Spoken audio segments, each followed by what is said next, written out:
माननीय विधायक जी का हमारे भाषण, उसके पश्चात अध्यक्षीय भाषण होगा, उसके पश्चात हम खाना खाएंगे। दूसरा कार्यक्रम 2 बजे, ठीक 2 बजे शुरू हो जाएगा। विधायक जी, आज के इस विशाल कार्यक्रम में मैं बहुत आभारी हूँ। खेड़की आर्य समाज के इस विशाल प्रांगण में खेड़की के सारी समाज के प्रधान, कार्यकारिणी के सभी सम्मानित सदस्यगण, मंच पर विराजमान विद्वानगण और सामने बैठे बहुत ही आदर के योग्य हमारे बीच में आदरणीय पूज्य गुरुजी ओम प्रकाश रिटायर्ड हेडमास्टर जी, आदरणीय सतीश जी, अंश मुनि जी, धर्मवीर आर्य जी, सभी सदस्यगण, मातृशक्ति। देखिए, मैं तो आते ही ये कहा कि मैं सुनाने के लिए नहीं, मैं तो सुनने के लिए आया। अभी आदरणीय पूज्य बहन जी अलका जी बोल के गए, मनुष्य का मन मैला है।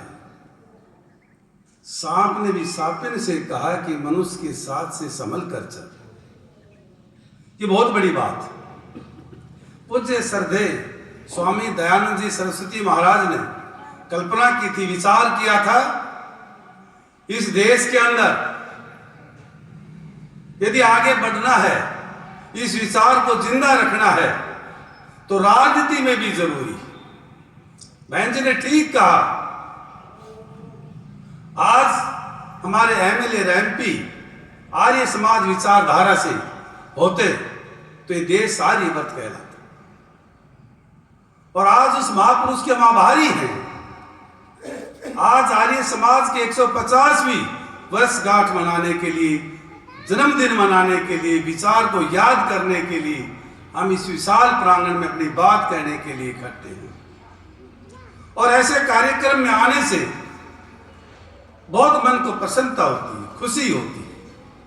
ऐसे ऐसे शब्द विद्वानों के मुख से सुनते हैं, जीवन का कल्याण होता है, विचार में ताकत आती है। और ठीक कहा है बहन जी से पहले विद्वान ने ठीक कहा, यदि सुनने वाले बहुत हैं, संख्या कम नहीं है, और विचार किया यदि हम योग करें और हवन करें और इसके साथ साथ हम गायत्री मंत्र का भी यदि उच्चारण करें तो जीवन का कल्याण संभव है। और मुझे खुशी है, एक उदाहरण दिया था कोरोना के दौरान भी, जिस परिवार में प्रतिदिन हवन होता था वहां कोरोना का प्रकोप नहीं था। भोपाल के अंदर गैस त्रासदी हुई, उसके नजदीक एक परिवार था, गाय के गोबर का लेप और प्रतिदिन हवन होता था, वहां उस गैस का भी प्रभाव नहीं हुआ। ये एक वैज्ञानिक प्रक्रिया भी है, ज्ञान भी है, मंत्र भी है। आर्यवर्त भरतखंडे अमुक गोत्रे हम बोलते हैं आज भी। उस ऋषि मुनियों की जो आवाज है आज भी हम सुनते हैं और सुनाते भी हैं।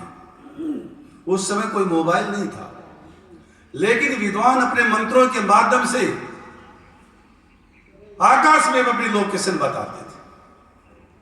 और खुशी इस बात की है कि आर्य समाज के इस ऐसे प्रोग्राम में आने से मन की, तन की, धन की भी शुद्धि होती है, विचार भी बदलता है, व्यवहार भी बदलता है।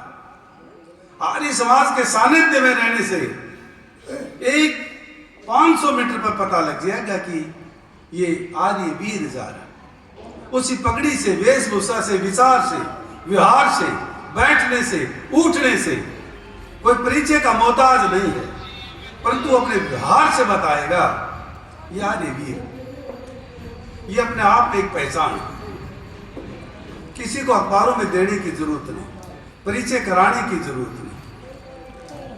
आज हमारा सौभाग्य है कि ऐसे विद्वानों के बीच में अनेकों प्रोग्रामों में आने से ऐसे ऐसे विचार मन में एक ताकत भी मिलती है, विचार को भी ताकत मिलती है, व्यवहार को भी ताकत मिलती है। और हम आभारी हैं ऐसे महापुरुष को जिनके विचारों का अनुसरण करके हम अपने जीवन को सुगम और सरल बना रहे हैं। समाज को आगे बढ़ाने के लिए हम उस महापुरुष की ताकत को इस्तेमाल करके आगे बढ़ रहे हैं। जो उन्होंने विचार दिया था, सत्य प्रकाश अभी बता रहे थे, उसमें सब कुछ लिखा है, एक भी शब्द उससे बाहर नहीं है। हमारे जीवन के जन्म से लेकर मरण तक पूरा विवरण उसके अंदर। यदि हम समय मिल जाए, थोड़ा सा भी अनुसरण करें, 15 मिनट भी अनुसरण करें, तो जीवन को आगे बढ़ने में और सुगम होगा, चरित्र का निर्माण होगा। हम सुनते थे आर्य समाज की विचारधारा में रहने से, सुनने में मन में विकार जो पैदा होते हैं, विकार पैदा करने वाली बातों के होते हुए भी जिसके मन में विकार पैदा न हो, वो आर्य वीर है, वो आर्य है। कितने भी शब्द सुने लेकिन उसके मन में विकार पैदा नहीं होता है, वही तो आर्य है। आर्य समाज की विचारधारा यही है। परंतु इस देश का दुर्भाग्य है, ऐसे महापुरुष हैं, परंतु आने वाली पीढ़ी यदि यहां और सत्संग होता, रागनी होती, कंपटीशन होता, तो ये पंडाल भरा रहता। परंतु खुशी इस बात की है कि आजादी के दौरान भी ऐसे महापुरुष ही आगे बढ़कर इस देश को आजादी कराने के लिए अपनी कुर्बानी दी थी। आज उनकी कुर्बानी के कारण ऐसे विशाल प्रांगण में हम खड़े होकर अपनी बात कह रहे हैं। यदि वो आर्य वीर नहीं होते तो आज अपनी बात भी नहीं कहते। इसलिए संख्या की चिंता नहीं है, विचार करने की चिंता है। संख्या कम रहेगी, ज्यादा रहेगी, लेकिन बिना कम सुनने वाले 100 हों और सुनने वाले 10 हों तो वो 100 से ज्यादा भारी पड़ते हैं। और अनेक प्रोग्रामों में जाने का अवसर मिलता है, और ऐसे प्रोग्रामों में ऐसे महान विद्वानों के बीच में सुनने से एक प्रेरणा मिलती है, एक ताकत मिलती है, एक मजबूत विचार मन में पैदा होता है। और मन में विचार जब मजबूत पैदा होता है तो अनेक ऐसी घटनाएं होती हैं, आगे बढ़ने का रास्ता भी साफ होता है, विकास की भी एक नई दिशा तय होती है। मैं सभी महापुरुषों का, विद्वानों का, आद्य बहन अलका का तय दिल से आभारी हूँ कि आप खेड़की के इस विशाल भवन में, इस प्रांगण में आप आए हैं। मैं आपका दिल से, हृदय से आभार प्रकट करता हूँ, धन्यवाद करता हूँ कि आपके कारण ये समाज आज बचा हुआ। पूज्य स्वामी जी ने विचार किया था, इस समाज में, देश में जब बुराई पैदा हो रही थी, चाहे शराब की बात हो, चाहे बाल विवाह हो, चाहे छुआछूत हो, उन बुराइयों को मिटाने में उस महापुरुष का अहम योगदान। और आज भी हम विचार को याद करते हैं। हम व्यक्ति के साथ नहीं, हम विचार के साथ हैं। आज ये तिरंगा है, ये ध्वज है, ये त्याग की निशानी, तपस्या की निशानी, कुर्बानी की निशानी। इसीलिए हम विचार के साथ जुड़े हैं। और 150 साल पुराना संगठन कभी बूढ़ा नहीं होता। व्यक्ति तो बूढ़ा हुआ है, लेकिन विचार कभी बुजुर्ग नहीं हुआ, बूढ़ा नहीं हुआ। विचार तो वही है। जिस दिन स्वामी जी ने अपना विचार दिया था, अपना मंत्र दिया था, और विचार भी दिया था, इस ज्योति को घर घर तक हम जलाएं, इस ज्योति को एक एक घर तक ले जाएं, एक एक गांव तक ले जाएं। परंतु आने वाली पीढ़ी, हमारे नौजवान, हमारे बच्चे, हमारी बेटियां, माताएं, बहनें, यदि उस विचार को सामने रखकर, उस विचार को ध्यान में करके यदि आगे बढ़ेंगे तो समाज भी ताकतवर बनेगा और वो घर भी मजबूत बनेगा। और जिस घर के अंदर योगा भी हो और हवन भी हो और गायत्री मंत्र का पाठ हो, वो घर तो धन्य है, वो घर तो पुण्य है। कहीं बड़ी बड़ी जगह जाने की जरूरत नहीं है, मंदिरों में जाने की जरूरत नहीं है।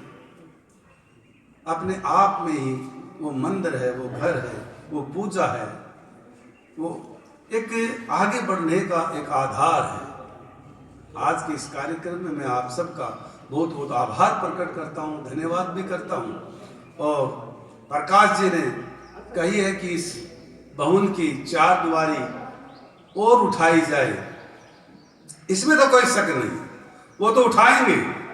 इसके साथ साथ इस भवन में सुंदर सी लाइब्रेरी भी बनवाएं ताकि हमारे बच्चे आगे बढ़े।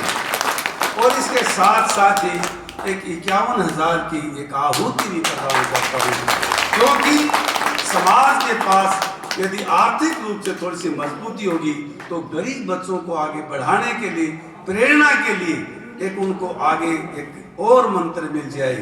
इन सब बातों की व्यवस्था भी हम करेंगे, क्योंकि आपको पता है कि विधायक के पास कोई डिस्क्रिशनरी ग्रांट नहीं है, परंतु आपने एक सेवक की भूमिका में एक सेवक की जिम्मेवारी दी है। मेरा नैतिक फर्ज बनता है उस बात को, विचार को ध्यान में रखकर किस इलाके की सेवा जिन लोगों ने उम्मीद के साथ जिम्मेवारी दी है उसका ठीक ढंग से, ईमानदारी से, आत्मा से उस बात का निर्वहन करें। और आज खेड़की में ये बताते हुए खुशी है कि इन गांव में पल, पहाड़, गडानिया, खेड़की, बैरास, न्यालास, कोकसी, गुड़ावड़ा, दुलूट, डिब्बी, छाजस, खैरोली, जब पानी 1500 फीट नीचे था, उसको हम जिम्मेवारी मिलने से पहले भी दिन रात मेहनत की और जिम्मेवारी मिलने के बाद भी 18 करोड़ की लागत से खेड़की नदी के अंदर प्रोजेक्ट पास करवाए। आने वाले समय में 250-300 एकड़ में 3 से 4-5 फुट पानी खड़ा रहे, ताकि 30 किलोमीटर दूर तक आने वाले समय में किसान के ट्यूबवेल का 200 फीट के ऊपर मोटर चले। इस बात की चिंता और विचार हम दिन रात कर रहे हैं।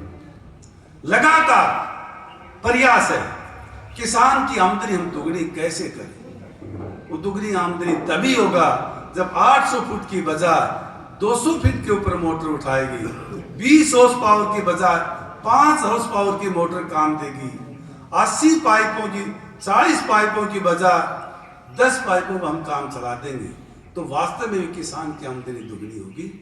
और ये प्रदेश की सरकार हो चाहे केंद्र की सरकार हो, इस बात की खुशी है कि लोगों के हित के लिए, गरीबी हितैषी से सरकार है, ये गरीबों के कल्याण के लिए, भलाई के लिए, चाहे लाडो लक्ष्मी योजना हो, अनेक किसान की आमदनी बढ़ाने के लिए बाजरे के भाव 2775 रुपये क्विंटल कर दें, चाहे सरसों का भाव 6200 रुपये क्विंटल कर दें। इन सब बातों की चिंता की। एक जमाना था कि बच्चे पॉलिटिशियन के पीछे पीछे घूमते थे, चक्कर काटते थे, मेरे बेटे को रोजगार लगा दे। लेकिन तीसरी बार भारतीय जनता पार्टी की सरकार बनी, ये कोई चमत्कार से कम नहीं है। जब लोगों के बीच में रहकर भावना के अनुसार काम किया, नई सरकार बनने के बाद भी 26,000 बच्चों को रोजगार दिया और 2,500 बच्चे इसी जिले के लगे। गरीब का भी लगा, अमीर का भी लगा, पार्टी का वर्कर भी लगा, दूसरी पार्टी, बिना किसी भेदभाव के ये पूरा हरियाणा एक, हरियाणवी एक, सबका साथ, सबका विकास और सबका विश्वास और सबके प्रयास के कारण उसी विचार मंत्र को साथ लेकर आगे जो बढ़ने की जो प्रेरणा आप लोगों से मिली है, उस बात को धरातल पर उतारने का जो लक्ष्य हासिल किया है, आने वाले समय में उसको हम कारगर साबित करेंगे। और आपके चरणों में प्रणाम करते हुए आपका सहयोग, आशीर्वाद, प्यार इसी तरह से ऐसे कार्यक्रमों में मिलता रहता है तो मन को तसल्ली भी होती है, मन को ताकत भी मिलती है और काम करने की प्रेरणा भी मिलती है। मैं आपका तहे दिल से आभार प्रकट करता हूँ। और आदरणीय एसडीओ साहब फूल सिंह जी, इस इरिगेशन डिपार्टमेंट के एसडीओ रहे, इनको अच्छी तरह से पता है, हमारे आज आमंत्रित सदस्य भी, इनका मैं बहुत बहुत आभार प्रकट करता हूँ। और इसी तरह से आपके सानिध्य में रहकर इस विचारधारा को हम आगे लगातार बढ़ाएं, आने वाली पीढ़ी को ये प्रेरणा दें। उस महापुरुष ने जो बीज बोया है, जो मंत्र दिया है, जो विचार दिया है, उस विचार को हम दिन और रात आगे बढ़ाएं। इन शब्दों के साथ आप सबका बहुत बहुत धन्यवाद। ओम। बहुत धन्यवाद विधायक जी का। 2 मिनट बैठे भाई साहब। अध्यक्ष जो हमारे आज की सभा के हैं श्री राम कुमार जी, रामकिशन जी लुखी से, वो अपना संबोधन देंगे।